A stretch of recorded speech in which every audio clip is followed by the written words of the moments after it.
أعوذ بالله من الشيطان الرجيم بسم الله الرحمن الرحيم الحمد لله رب العالمين والصلاة والسلام على أشرف خلق الله سيدنا ومولانا أبي القاسم المصطفى محمد وعلى آله الطيبين الطاهرين وصحبه الأخيار المنتجبين وعلى جميع الأنبياء والمرسلين رب اشرح لي صدري ويسر لي أمري واحلل عقدة من لساني يفقه قولي. أما بعد، يقول الله تعالى في كتابه الكريم: بسم الله الرحمن الرحيم.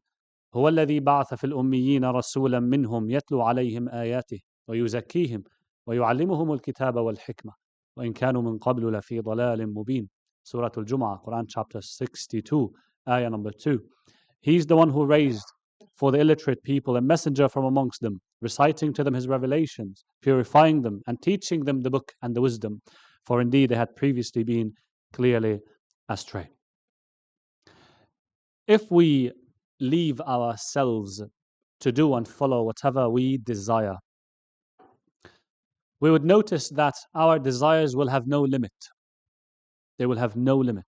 The more we give and satisfy what we desire, the more our self wants. If I like chocolate and I have no restrictions whatsoever, I will want to eat so much chocolate every day. If I like tasty food, and we all do, and this is the month of Ramadan now, I'm trying to avoid these examples as much as I can, but these are examples of things that we desire. If I like tasty food so much, I would want to have tasty food every day. And some people would travel so far to go and try this tasty food, that restaurant and this restaurant, and pay fortunes. If I get a nice phone today, I will want a nicer phone tomorrow. If today I watch something that is haram, impermissible, tomorrow I will want to watch more and more and get addicted to it. If one wishes to get married and they find someone who is good, knowledgeable, mu'min, akhlaq, but tomorrow someone else appears who looks maybe nicer, then I might change my mind. Some people might change their minds. Why? Well, this person is nicer. So many people might not be satisfied with a certain level of things that are given to them. Some people might be married. They have good spouses, mashallah. But then one day they look at someone who might have a certain or more qualities of attraction. And then you would see people starting moving left and right into corruption. If today I have a house, tomorrow I will want to have a second house. If tomorrow I have a second house, later I will want to have more houses. When I have so many houses, I will want to own a city. When I own a city, I will want to own a country. Until I will want to own the earth. All of it. Man is such. If you give him the earth, they will want to go to other planets and occupy them. And we see this behavior in so many governments these days. Behaving like predatory animals. Even predatory animals, they go after a prey, and then they eat, they satisfy their hunger, and they move on. With some governments today, with some administrations today, we see that their crimes and their wants and their desires are of no limit. So, if we leave ourselves to do and take whatever it wants, it will have no limits until it takes us to destruction. And the fact is that we are all made in such a way that we all seek perfection. We all seek to grow. We all seek to develop. We all seek to be bigger and greater and more perfect. Allah subhanahu wa ta'ala made us like that. Allah subhanahu wa ta'ala implanted this in us so that we actually seek the true perfection, which is in a sense Himself. But some of us think that what makes me greater, what makes me more successful, what makes me more perfect is what? Is to be beautiful, is to be wealthy, is to have power, is to be famous. These are things that we confuse. That these are the things that we think that these are what gives us peace and success.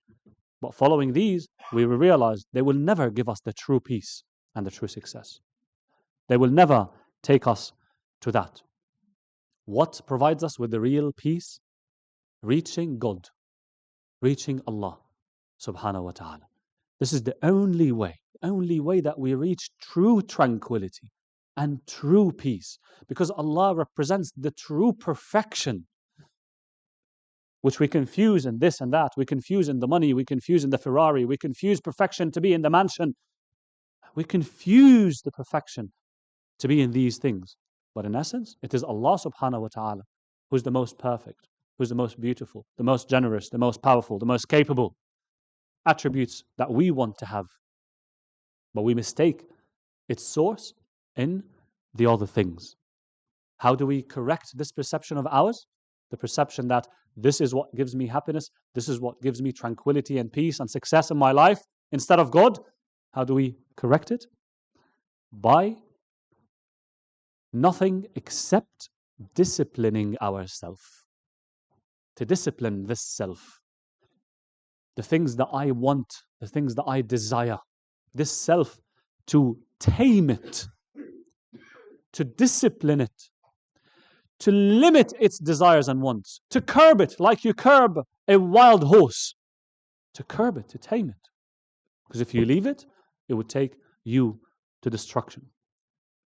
And the prophets, the messengers of God, these are the people who are selected by Allah to teach us how to tame ourselves, how to discipline ourselves, to achieve happiness, what is good for us, to achieve the true peace, the true success. That was their job. The verse, the ayah of the Quran that I started with, it clearly says that Allah sent a messenger to us from amongst ourselves so that he does three main things. يَتْلُو عَلَيْهِمْ آيَاتِهِ, to communicate to us the signs that point to God. It could be the verses of the Quran, it could be other signs. Ayah is not just a verse of the Quran.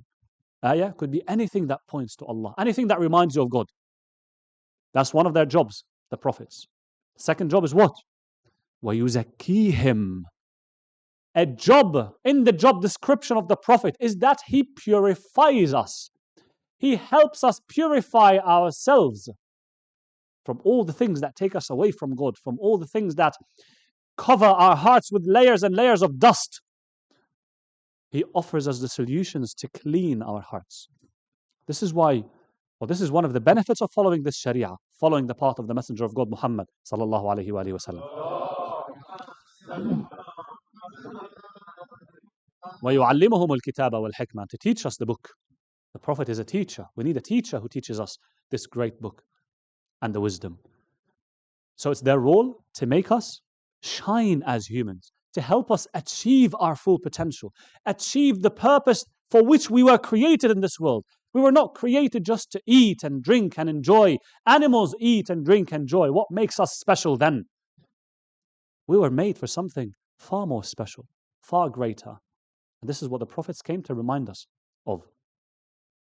The prophets, they came to help us curb ourselves, discipline ourselves, save us from drowning into the darknesses of the oceans of this dunya, of this material world.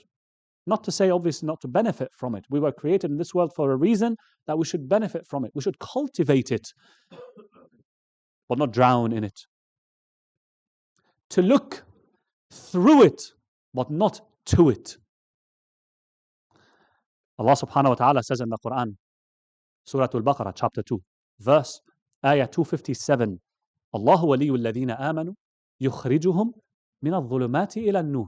Allah is the guardian of the believers. He takes them out of darknesses into the light. People are of two types. The type, or those who follow the teachings of the prophets, and therefore they are taken out from the darknesses to the light. Darknesses of failure, fear, darknesses of worry, to the light of peace, to the light of knowledge, to the light of happiness and true tranquility. Allah subhanahu wa ta'ala. Allah is the guardian of those people who choose to stick to Him. And the other type of people are those who reject, who turn their backs to the message of God, to the reminders from God. وَالَّذِينَ كَفَرُوا أَوْلِيَاؤُهُمُ الطَّاغُوتُ. And those who disbelieve, their guardians are the false gods who lead them out of the light into the darknesses. And it is our choice to choose what to do. One of the things that we can do to take ourselves out from the darknesses into the light is to achieve the success by purifying ourselves. Inshallah, in later talks, we'll talk more about practically what does this mean. But what I want today is to actually convince us that we need to look after this heart, to look after this self that often many of us might follow blindly. I want this, I want to eat this, I feel like doing that. If we train ourselves to follow whatever we desire, even the halal, there will come a day where your desire will desire the haram, and then you will follow it without questioning. That's what the prophets, the imams, the saints, the pious people, the ulama taught us. You need to curb yourself, maintain control over yourself. قَدْ أَفْلَحَ مَنْ زَكَّاهَا, Allah says, Surah Al-Shams, ayah number 9. قَدْ أَفْلَحَ مَنْ زَكَّاهَا, successful indeed is the one who purifies their self, purifies their soul. وَقَدْ خَابَ مَنْ دَسَّاهَا, and doomed is the one who corrupts it. Do you want to reach success? Do you want to reach damnation? The choice is yours. The choice is yours to make. These are the teachings that tell us how to reach the true felicity. We ask Allah subhanahu wa ta'ala that He may help us in this month of Ramadan and in the following days, inshallah, that He may help us direct our attention correctly and intensely to our souls, to our hearts, such that we leave this month different people than the ones who entered this month. Bismillah ar-Rahman ar-Rahim. Wal asr. Inna al-insana lafi khusr. إلا الذين آمنوا وعملوا الصالحات وتواصوا بالحق وتواصوا بالصبر.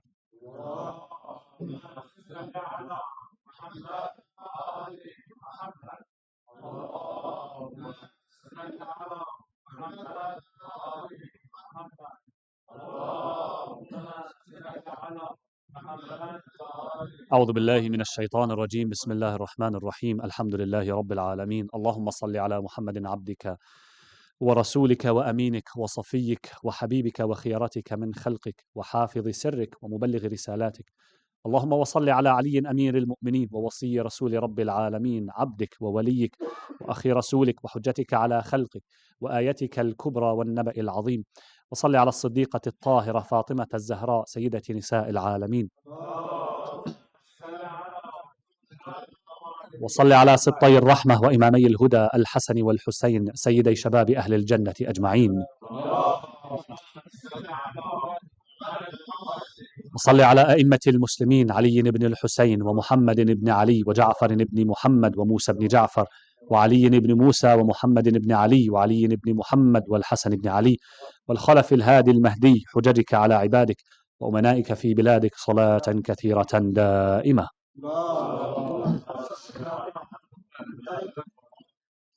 عباد الله، أوصيكم ونفسي بتقوى الله والورع عن محارمه. My dear brothers, my dear sisters, the servants of God, I remind myself and remind yourselves to be mindful of God all the time, to observe taqwa and to stay away from what God has prohibited at all times. Of course, no prophet has invited us to extinguish our desires, to cancel them, to delete them, to suppress them. That is not the point. These are things that Allah subhanahu wa ta'ala made in us. Allah made us in such a way that we have anger. He created in us for a reason. There is a use for it. For protecting yourself, for defending yourself, for defending the oppressed people. If you don't have something that drives you to move, how can you defend yourself? You would drown in fear. If Allah subhanahu wa ta'ala did not create in us desire, things that we want, things that we pursue, we would not survive. These are things that Allah has created so that we survive, we continue, life continues. This is important, this is essential. We need to have it. Allah subhanahu wa ta'ala created in us imagination so that we plan, we anticipate, we learn from the past, we apply in the present and plan for the future. They taught us, however, that we need to struggle to make sure that these faculties in us, they are under the control of reason, under the control of the command of God. Not that they lead you. Not that your desire, your anger decides what you do at this moment. No. What you do in this situation, in this moment that arises, even if it is something that would drive any person angry or crazy, you don't follow. They're not leashing you. In fact, you ponder, you think what pleases Allah subhanahu wa ta'ala. And you make sure that these are under the umbrella of the reason, under the umbrella of the command of Allah subhanahu wa ta'ala. For example, when I think I want to watch something that is haram, impermissible, my brothers, if I may ask you, please, if you find any gap in front of you, please do fill it so that our brothers can find a space to sit. Sallu ala Muhammad.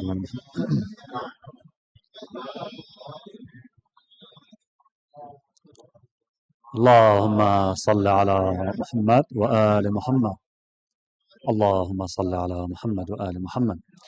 So if I think about watching or looking at something that is impermissible, something that is haram, something that is shown on TV or social media or phone or any website or anything, and now it becomes very easy, unfortunately. If I think of that, if my desire tells me I want to look at that, I want to see that, then I remember that this will actually taint, pollute my heart and pollute my mind. Even if I'm not a spiritual person, these things make you addicted, like you think of drug addiction. Watching the impermissible pornography or else makes you addicted. You need to remember that. This is reason coming into the picture, telling you, well, look, don't be enslaved to that. You would enjoy for a second or two, for 5 minutes, but that will stay in your heart for so long, and it will be very difficult to erase that ink on the white page of your heart. You remember this. This is how you exercise the reason. And, of course, you abide by Allah's command. You go and you seek the halal. You think, how do I want to prepare myself for marriage? This is the halal. That you actually start planning from now. Not to say, I'm young, I'm too young, I'm still 14, 15. I'm still, 20 years old. And sometimes we have this perception in the society that what? You can't marry before you are at a certain age. Allah subhanahu wa ta'ala made us responsible people at a certain age that we all know. This means you, when you reach that age, you'll stand before God and He will ask you. So yes, if you're a 14-year-old boy, Allah will ask you on the Day of Judgment, what have you done in terms of starting to prepare yourself for marriage, which might come 5 years, 10 years, 15 years, God knows. The same thing applies to our sisters.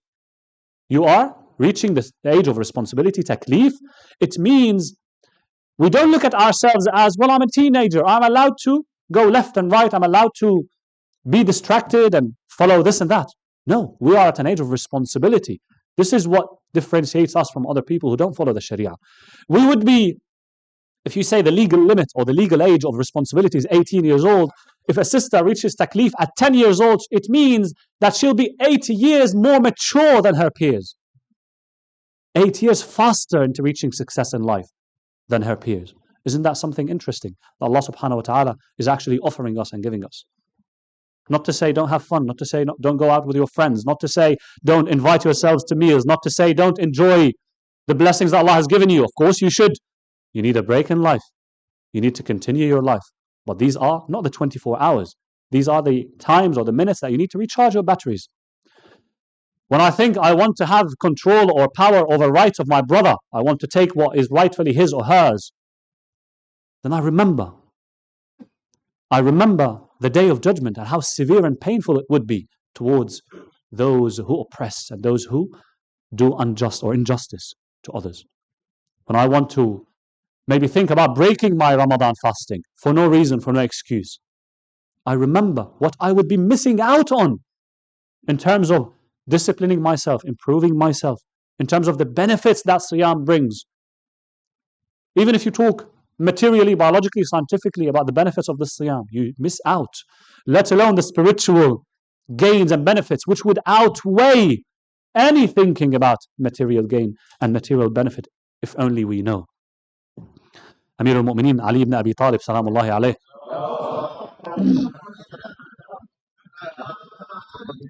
is narrated to have said, Man ajhada nafsahu sa'id. The one who exerts himself will be happy. Don't let yourself be repelled, put off by the difficulty of actually making yourself better, by the difficulty of training yourself, of curbing your desires. Don't be put off by that. Imam is saying, the harder you work, the more happy you will be. In another narration, he said, إن المجاهد نفسه على طاعة الله وعن معاصيه عند الله سبحانه بمنزلة بر شهيد. The one who strives to obey God and refrain from disobeying Him is in the sight of God Almighty like a righteous martyr. a righteous witness. Another narration, he said, أَلَا وَإِنَّ الْجِهَادَ ثَمَنُ الْجَنَّةِ. Beware, jihad, struggling, is the price of paradise. You have to pay that price if you want to reach paradise. Whoever struggles with his soul will own it. Will own it. Will own paradise. And it is the most honorable reward from God for whoever knows it. Oh Allah, we ask you that you may help us struggle against our own selves, so that we make them fully obedient to you and closer to you. I say this and I ask God to forgive me and forgive yourselves. أقول قولي هذا وأستغفر الله لي ولكم. بسم الله الرحمن الرحيم. إن الله وملائكته يصلون على النبي يا أيها الذين آمنوا صلوا عليه وسلموا تسليما.